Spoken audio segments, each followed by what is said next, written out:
Selamat pagi, selamat siang, selamat sore maupun malam, teman-teman Purvesta, podcast Investa. Jadi, kali ini aku, Badri Syarmizati, akan menjadi podcaster pada episode kali ini. Apa kabar nih teman-teman semuanya?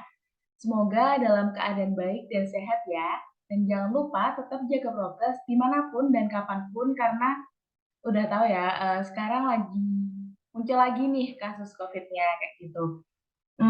Nggak kerasa ya teman-teman udah hampir di penghujung tahun 2022 dan pastinya di semester ganjil ini sudah merasakan bagaimana lika-liku transisi perkuliahan yang awalnya online menjadi offline, apalagi dari teman-teman angkatan 2020 nih. Nah, selain itu lagi banget struggle ngerjain tugas-tugas perkuliahan, terus organisasi, dan lain sebagainya.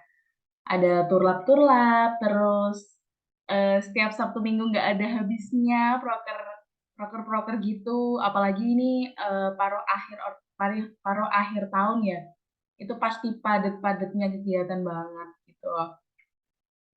Oh iya, teman-teman semuanya, ngomong-ngomong soal organisasi nih, pasti banyak banget atau setidaknya ada teman-teman di sini yang lagi banget bingung, baik di semester awal, tengah, maupun mungkin akhir. Itu bingung mau join organisasi apa, komunitas apa. Nah, karena lagi banyak banget nih oprek-oprek yang lagi dibuka, baik di fakultas, terus universitas, atau bahkan di luar univ nih. Lagi banyak banget, soalnya di Telegram aku tuh muncul-muncul terus tuh, ada kayak oprek UKM fakultas ini, UKM tingkat univ, bahkan komunitas-komunitas yang di luar univ juga. Tapi tahu nggak sih teman-teman, kenapa kok kita harus banget join organisasi? Kayak kenapa gitu kita harus ambil langkah itu? Kenapa kita harus join organisasi? Dan kenapa hal itu tuh harus kita lakukan? Kayaknya ngomongin ini tuh gak cukup sendiri ya. Butuh teman diskusi nih. Butuh teman yang bisa ngimbangin omongan biar gak jadi opini pribadi gitu. Nah, oke, aku sebenarnya kali ini juga nggak sendiri. Aku bersama dua orang yang keren abis. Dan mungkin aku langsung panggil aja ya. Yang pertama-tama aku mau panggil teman aku yang pertama. Orangnya ini, aduh, public speakingnya bagus banget beneran dah sampai aku geleng-geleng kada waktu kelas. Aku panggil aja ya langsung. Halo Rifada. Hai, halo Mbak Tris. Halo. Oke, gimana nih kabarnya? Wah, kalau ditanya kabar, sejauh ini masih baik-baik saja ya. Nggak tahu kalau sudah di akhir semester 5 nanti seperti apa. Iya, bener banget. Aduh, tengah semester tengah semester 5 dulu. Tugas-tugas mulai bermunculan kembali setelah dia menurun tiba-tiba sudah. Aduh, pusing banget ya. Eh, jadi teman-teman, Rifada ini kalau boleh aku kenalin ya. Ini ketua umum dari UKM Kompleks. Nah, mungkin dari Rifada nih bisa ceritain dikit dari teman-teman, mungkin ada yang belum tahu apa sih UKM Kompleks itu. Mungkin kan ada juga yang dengerin podcast ini nggak cuma dari teman-teman di FM aja tuh. Nah, mungkin bisa dikenalin nih, apa diceritain dah apa sih UKM Kompleks gitu. Oke, mungkin untuk perkenalan singkatnya aja ya terkait UKM Komplit Ya, boleh, untuk boleh. lebih bisa dicek sendiri di Instagram ya.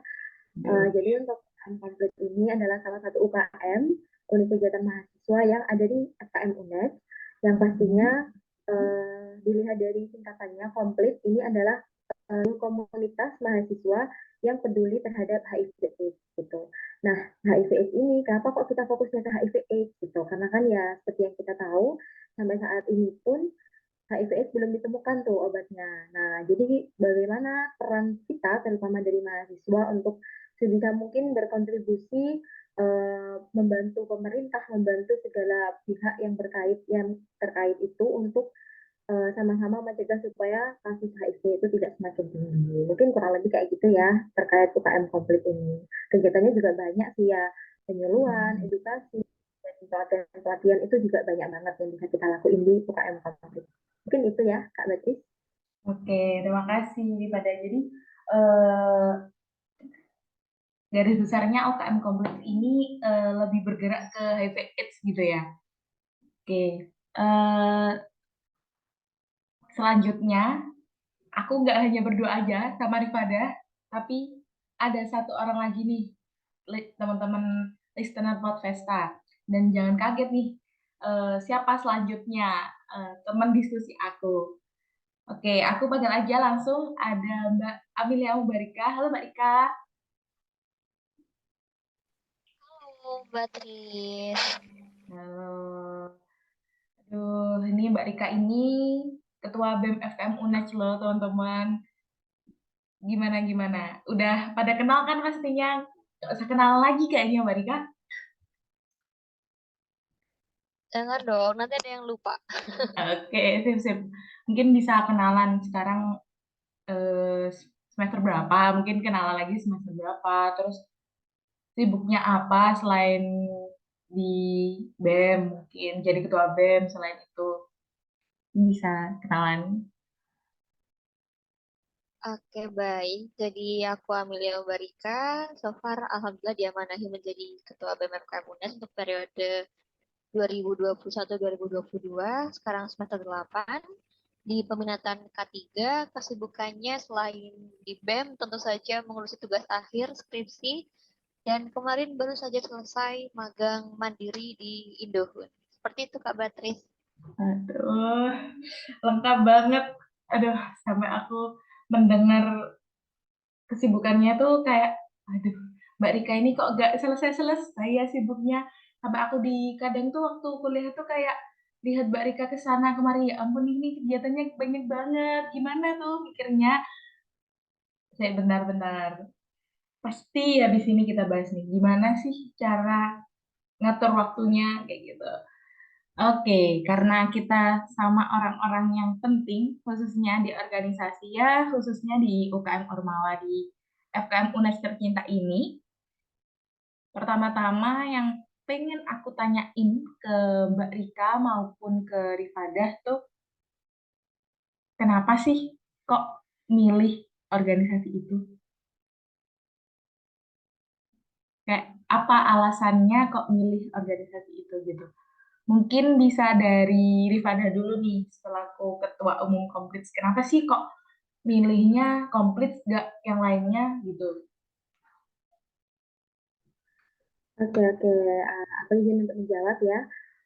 Terkait kenapa ditanya alasan kenapa aku memilih komplit gitu daripada yang lain, karena dari awal ketika aku menjadi mahasiswa baru, ketika waktu itu di angkatanku kebetulan waktu pandemi ya, jadi perkenalan terkait UKM dan Ormawa di FKM UNED terutama itu kita kenalnya lewat online gitu.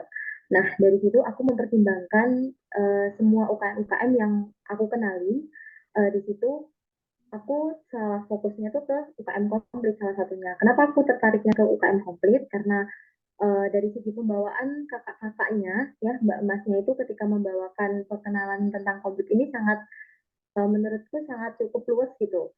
Nah, dari situ aku mulai tertarik nih. Baru aku stalker Instagramnya. Kemudian aku coba-coba cari tahu gitu, misalkan di websitenya ada nggak ya websitenya gitu. Ternyata ada. Aku coba di YouTube, oh ternyata ada juga nih di YouTube-nya gitu.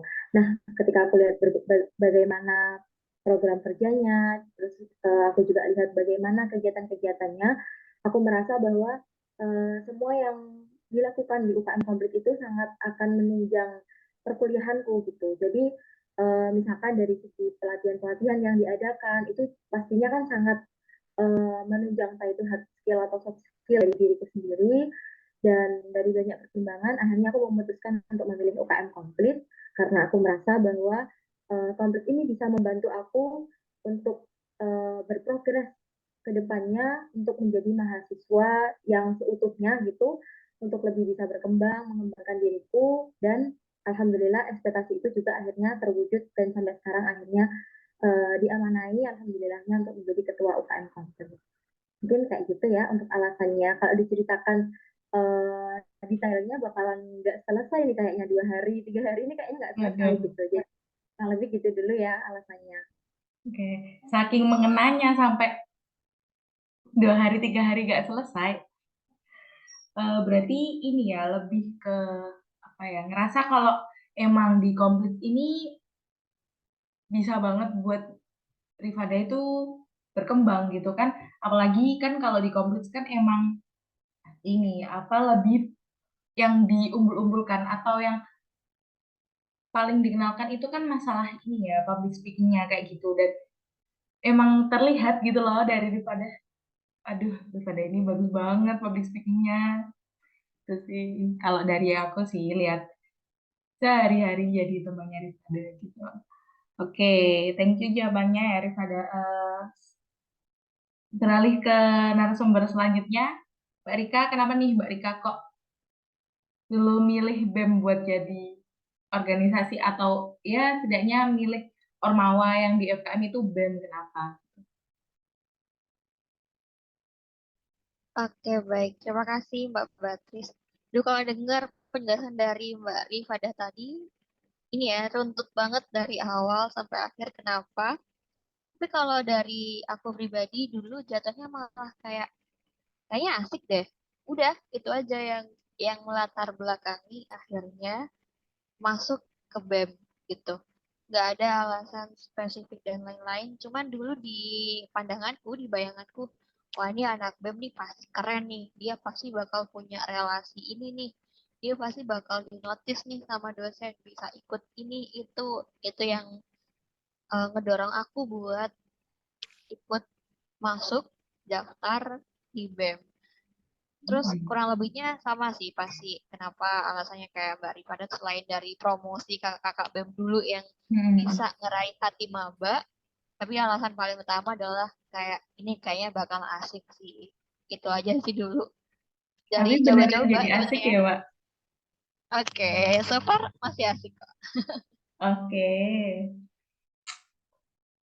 Kayak lebih ke asiknya. Tapi beneran kok di BEM itu kelihatan banget kalau umpamanya apa ya, relasinya tuh jadi banyak banget gitu loh.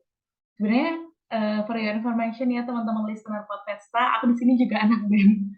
Itu juga aku ngerasa kalau masuk di BEM itu dapat relasi banyak banget yang mungkin di ormawa lainnya tuh nggak didapetin gitu. Itu sih. Oke, setelah kita mengetahui nih latar belakang, alasan dari teman-teman diskusi aku kenapa kok pilih UKM Ormawa itu, em, kan kita udah tahu ya, beberapa waktu ini di FKM nih khususnya, UKM Ormawa itu udah open recruitment. Bahkan ada yang udah selesai diklatnya tuh, komplits udah ini selesai diklatnya. Iya kan, Rifada, komplits udah selesai diklatnya ya. Iya bener banget, besok hari Kamis itu anggota barunya itu resmi dikukuhkan menjadi anggota baru UKM Waduh, Hybrid. udah mau pengukuhan aja. Nah, udah siap untuk kepengurusan baru nih. Dan sekarang kalau kepengurusan baru kan berarti abis ini udah lengser. Nah, em, kira-kira kalau kalau menurut pengalaman Mbak Rika dan Rifada nih, gimana sih cara memaksimalkan apa ya potensi dari apa ya teman-teman yang nantinya dapat berkontribusi ke UKM Ormawa yang diikuti. Nah, kan ini kan dari Rifada, Mbak Rika kan sudah berpengalaman ikut UKM Ormawa. Nah, mungkin ini bisa jadi apa ya, kayak pesen nih ke teman-teman listener Podfesta yang mungkin maba atau yang baru join UKM Ormawa nih. Kira-kira apa sih caranya? Gimana sih caranya buat maksimalkan potensi diri di UKM maupun Ormawa yang diikuti tuh gimana? Aku mau nanya dulu ke Mbak Rika aja deh. Gimana Mbak Rika? Kalau menurut Mbak Rika?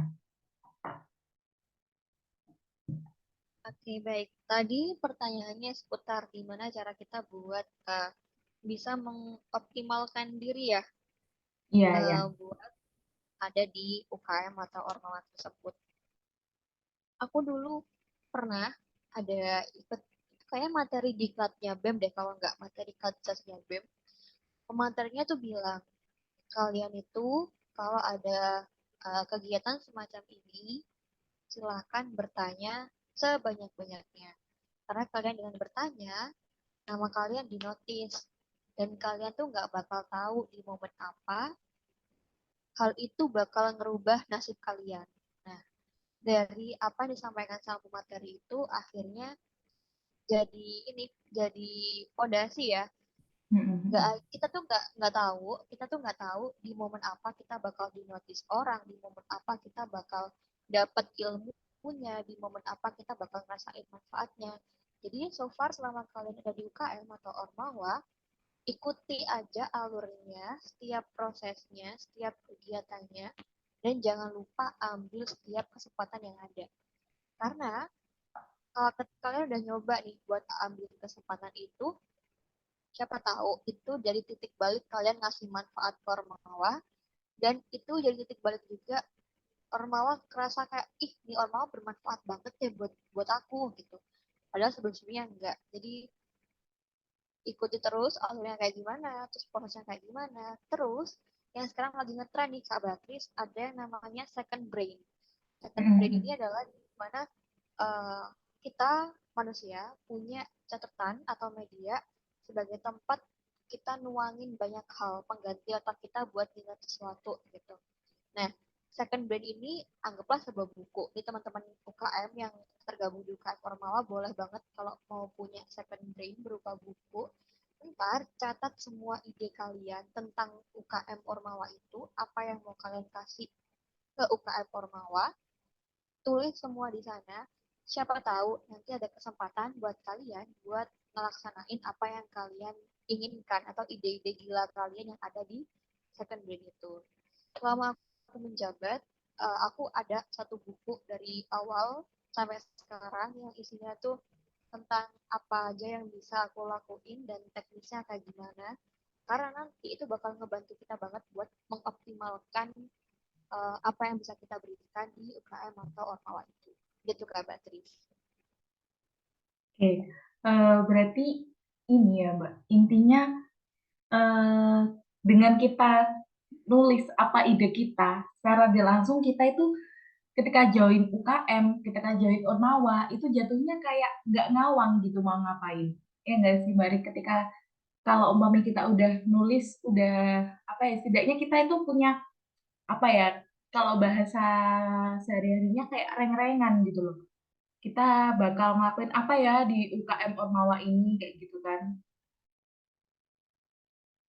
Ya, betul. Jadi secara sederhana tuh reng-rengan kalian. Mau ngapain sih di situ gitu. Biar ada tujuannya tuh ntar di sana ngapain. Oke, biar nggak salah arah tuh ya. Biar nggak bingung nanti mau gimana.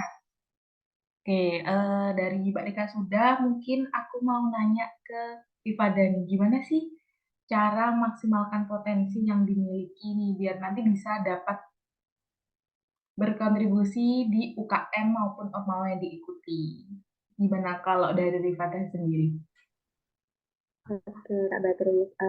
Mungkin tadi aku apresiasi banget ya sama penjawaban dari Mbak Rika itu.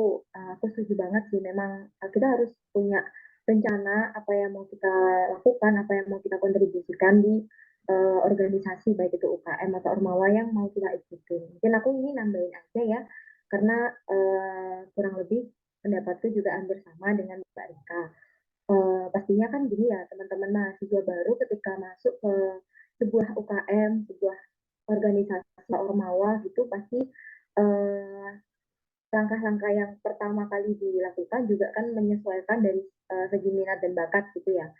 Tapi ya mungkin ada beberapa case juga yang kadang ikut-ikutan teman karena takut nggak punya teman. Tapi sebagian besar mayoritasnya kan pasti menyesuaikan dengan hobi, minat, dan juga bakatnya kayak gitu. Nah, dari situ pun kita bisa lihat sebenarnya kalaupun teman-teman nggak punya hobi atau minat atau bakat atau apa ya, keahlian tertentu, nggak menutup kemungkinan buat teman-teman itu tetap bisa memiliki pikiran positif untuk bisa berkontribusi di organisasi yang diikuti itu. Nah, karena ya balik lagi memperhatikan terkait benefit yang bisa kita dapatkan yang mungkin tidak bisa kita dapatkan di perkuliahan, misalnya dengan bagaimana kita berorganisasi itu bisa memperbanyak relasi, kemudian bisa mengasah soft skill, dan juga ya melatih ya istilahnya kayak teamwork, kemudian leadershipnya juga gitu untuk persiapan nantinya barangkali ketika di dunia kerja pun bisa jadi 2 sampai 3 kali lebih keras gitu ya daripada di dunia perkuliahan.